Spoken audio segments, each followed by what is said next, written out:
So, okay guys, we're doing another tutorial. This time it's going to be a Curse Eye. Before I actually get into it, I want to make a statement now. I'm going to try and do hyper content every Thursday, so that's going to be kind of my like weekly thing for hyper. I'm going to set aside Thursday to have some content kind of up and available. It'll either be games or more tutorials, so in between tutorials I'll have more games posted. Anywho, first thing first with Cursed Eye, what you want to do, because at the beginning of the game you're going to start in his support form, which he has two forms, and I'll explain that in a second. But what you're going to want to do is you're going to want to go into lane in this form and make the enemy hypers aggressively uncomfortable with your tongue.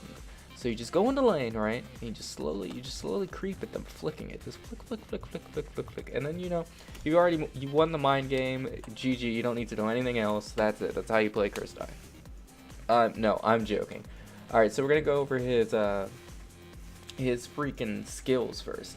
Let's look at his passive. It is Go On Without Me. Upon dying, Cursed Eye releases a healing wave that hits all allied hypers within 500 units and restores 128 health, due to your modifiers, and affected hypers recover 6% of their maximum health per second for 5 seconds.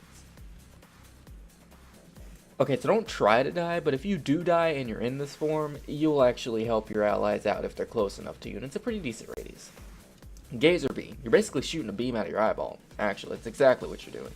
Fires a terrible eye beam inflicting 125 based on your damage modifiers and granting the following effects for allies for 3 seconds. It's allies that are hit by this beam. Move speed plus 10%. All health restoration effects plus 10%. So essentially, you'd want to hit him with the Gazer Beam before you actually hit him with your heal, which I'll show you what that is in a second. I'll go over it, all that good stuff. The Slobber Shield. Slathers allied hypers within 500 units with a protective barrier that absorbs 152 damage, basically 6% of your max health, for 4 seconds. Living Breath. Projects a stream of healing energy 800 units, restoring 53, based on your modifiers, health per second to allied hypers for 4 seconds. This also heals you as well, so make sure you're aware of that. Team Spirit lets out a cheer doing 24 plus your damage modifiers 3 times and restoring 20 mana to allied hypers, excluding Curse Eye. Does not affect allies with exclusive resources. Exclusive resources would be someone like Han. He doesn't actually use, mana. It's just things that, like, if a hyper has a pool that isn't mana or exclusive resource, like for example, it's not going to restore Perseus's Valor. That's just, or a tick, or Taiguk's Void tick. It's not gonna restore those. It's just purely mana. Now, Mood Swing suffers a psychotic break. This is so sad. If you actually, after you play him for a little while and you read his story and his lore, he actually has split personalities. You have the convenience of switching between them, but for him, every time he's in a match, this just happens at random. Anyway, he suffers a psychotic break, gaining the following effects. Restores 30 mana and replaces existing skills with more sinister ones. I'm not going to read those, because I'm going to switch over right now and go over each one of them. Actually, before I switch, I'm going to show you the skills in his more support, tongue flicky, look at you lewdly state. So his Gazer Beam. Now, most of the time you're going to use this as a poke. Well, before I show you this, let's look at his standard attack. It's just blasting beams out and sucking up his bottom lip up. He's just glaring at him with a little blah blah blah blah. That's it, simple. It's good for poke. You're basically trying to stay in the back of your team right here at this point. You're just kind of like poking out. Now, the Gazer Beam actually has some good range. I think it's about like right here. Yeah. So typically you're going to be in the back line, you're going to be poking, and you want to be in the back, or at least close to your striker or someone who's squishy, so you can hit him with the Gazer Beam, give him that buff, and then do the heal and protect them as well.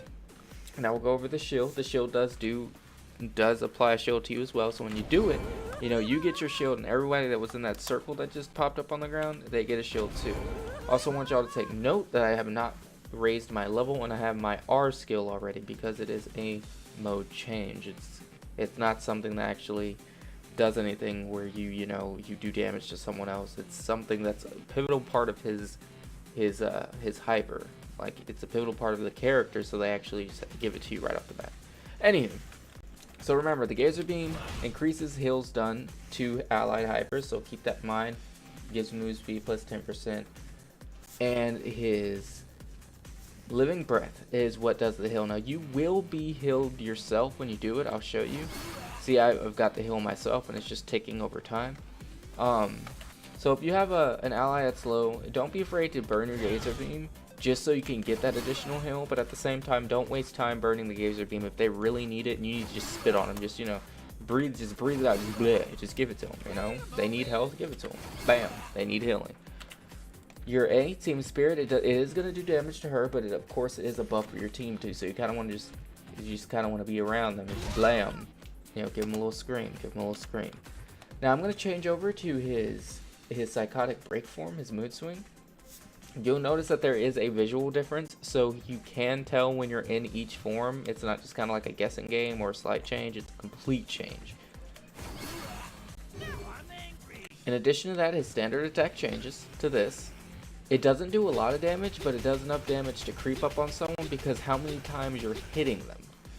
And it has a very short range though. Now your Gazer Beam changes. It turns into Stone Gaze. This is basically Perseus' ultimate. I mean, essentially that is what it is. If they're facing you, they're going to be petrified, and it's going to increase their defense by 11. 20 is the maximum it can increase their defense by. Remember, that's an increase of defense. If they're facing away from you, it will instead stun them. So petrified, facing away, stun. Move that, show you again. Facing away, stun, facing you, petrify. So instead of having a shield in this form, you have a horrific odor. You stink so bad people run away from you. You release a terrible stink cloud inflicting damage, of course, based on your applicable modifiers. It decreases their defense by 15%, moves by 50%, and they flee in the direction opposite of Curse Eye. So even if they're facing away from you, they will run away from you. So I'll show you. They're facing me, they flee in the opposite direction. They're not facing me, they still flee in the opposite direction of me. There are a few fun things that you can do with this. Say someone's greeting by your tower, and they haven't really taken any they haven't taken aggro yet. You can always roll up to them and push them into tower and then just start going on them. That's a pretty... I do that a lot, I'm going to be honest, because I build them kind of tanky, so I can do that. And don't be afraid to sit at your tower and actually defend it, even though you're the support. You can do that with this guy. Alright, moving on. So his E now turns into Death Breath. Just stank.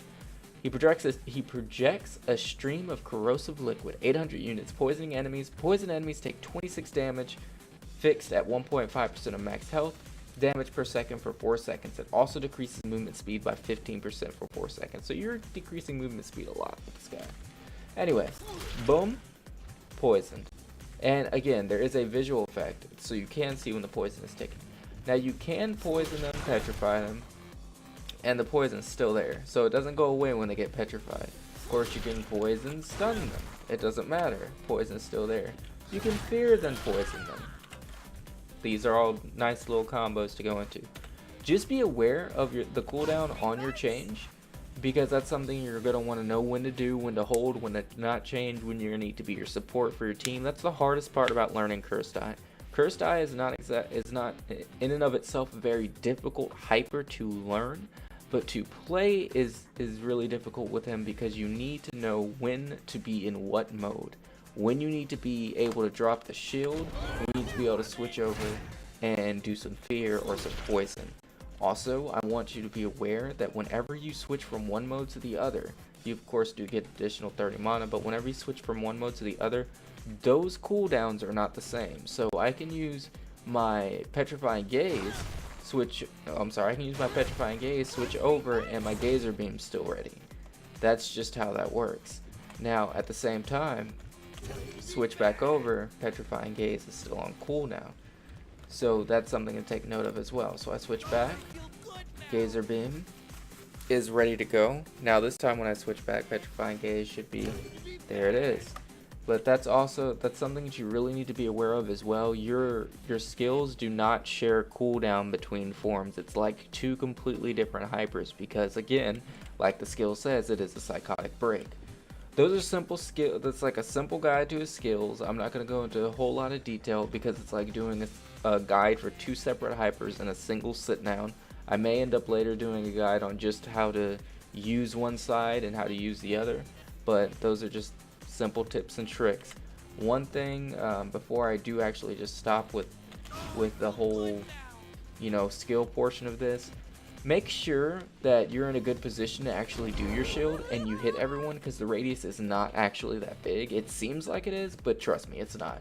Especially when you get into skirmishes, you're going to have people outside the radius a lot and people that will step outside of it on accident.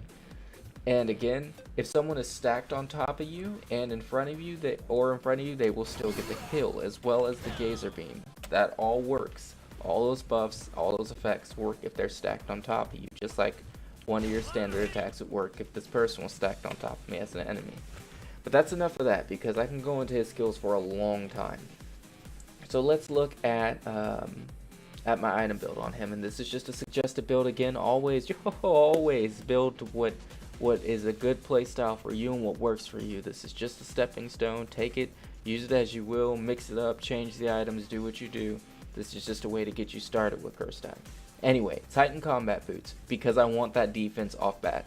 I'm not trying to go in and kill, I'm trying to go in and support my team and live. So I get my defense boots. Now the only I'm gonna hop over here because the only unique item I get on him is the blue gaze, and that actually sounds pretty cool. It does give me attack, but it also gives me defense and max health. The max health is good because most of your stuff works off of your max health. Most of the amplification on your skills works off of 1.5 of your max health. With that being said, though, it enhances geyser beam. The effect duration is plus 1.5 second, move speed increasing effects plus 5%, all health restoration effects plus 5%. Enhanced stone gaze, it applies petrify regardless of enemy's direction. No matter if they're facing away from you or facing you, they're turning to stone. Then you have my usual tank kind of items. I got my defense and max health with the task force shield. Again, I'm doing the max health purely because most of my stuff actually has an amplifier on it. Most of my skills have this passive for the amplifier. Excuse me. Now, in addition to this increases the defense in proportion to my max health, so that's great too. It also gives me cooldown reduction, which helps so when I'm switching between my mood swings, I don't have to worry about, oh god, was the other one still on cooldown? By the time I'm able to switch back, everything should be reset, and that's something that you definitely want to keep in mind. The Titan suit, because the defense, max health, and then health regen. The damage over time from enemies is decreased by 50%. This helps when you have people that have things like the plasma cutter. I don't know why I said phasma. The plasma cutter, or things that do damage over time based on percentage of max health, or just do a bleed, like I said, the plasma cutter. This helps you stay in game longer, and this helps you just get through things. Or you have people like Unit who just do that naturally. Then we also have the Guardian's Codex. Depending on how it's going, I will build this really quickly, really early. Purely because I want to grant my allies more buffs. Increase defense and move by 20, increase move speed by 30. And it's a huge radius, it's 1,000 units. So most of my allies should always be getting this if we're in a fight together. Unless one of them is just really hanging back or really far forward. Odds are, if they're doing that, probably going to die. Anyway, Frost Edge. And I say odds are of that because there are times where people get greedy and it does work out. So, I mean, Frost Edge, depending again on how the game's going, I will build this because it does give some attack and defense and mana regen, which you won't burn mana too quickly with him, or you shouldn't, because you shouldn't be spamming skills that hard. The later the game gets, early game you might have some issues with that, but it still shouldn't be too bad. Alright, so when my health goes below 20%, it grants a 400 barrier for 5 seconds. So this kind of helps me stay alive, and if I can build this early, I do sometimes, simply because it helps me stay alive and helps my team out. But typically I'll go in this case 1, 3, 4, 1, 3, 4, 5, and 2, or I'll go 1, 3, 5, 2, or 1, 5, 3, 2. There are very rare situations where I'll go 1, 6, and then something else. If I go 1, 6, typically it's like 1, 6, 5, and then 3. But that enhance is pretty ridiculous because it doesn't matter if they're facing away from me now, and I'll show you, I can petrify them. So I can fear her away from me and then just petrify her. It's pretty ridiculous.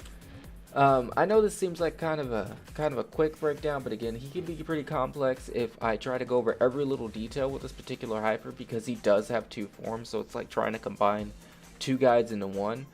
But this is where I'm gonna stop it. I just kind of want to give you all a quick breakdown of how this hyper works. And he does have really good synergy with grappling hypers. Perseus, Sonya, anyone that can actually pull, yank, even Meganhard, because once, for example, once Meganhard lets them go, you can petrify them, you can stun them. Once Perseus is done with that slam, same thing, you can petrify them, you can stun them, same with Sonya. And even when they're in it, you can poison them, things like that. It's pretty crazy. Anybody that has a launch, it works really well with him as well, and of course anybody that has a stun. But that's just typically the kind of synergies that he does really well with. If you have a good striker on your team, Celine really goes well with him as in addition to that. But yeah, guys, try out Cursed Eye. I really recommend him as a hyper, especially for the support side. But I hope y'all have a great morning, day, noon, or night. Get a good yo-ho-ho in there somewhere. Have a good cup of coffee, tea, milk, water, whatever it is you're drinking to make your day a little bit better. I will catch y'all on the next Hyper Universe video, if that's what y'all are subbing for, on Thursday. Otherwise, look forward to more content from me and check the links below. I'll see you guys around.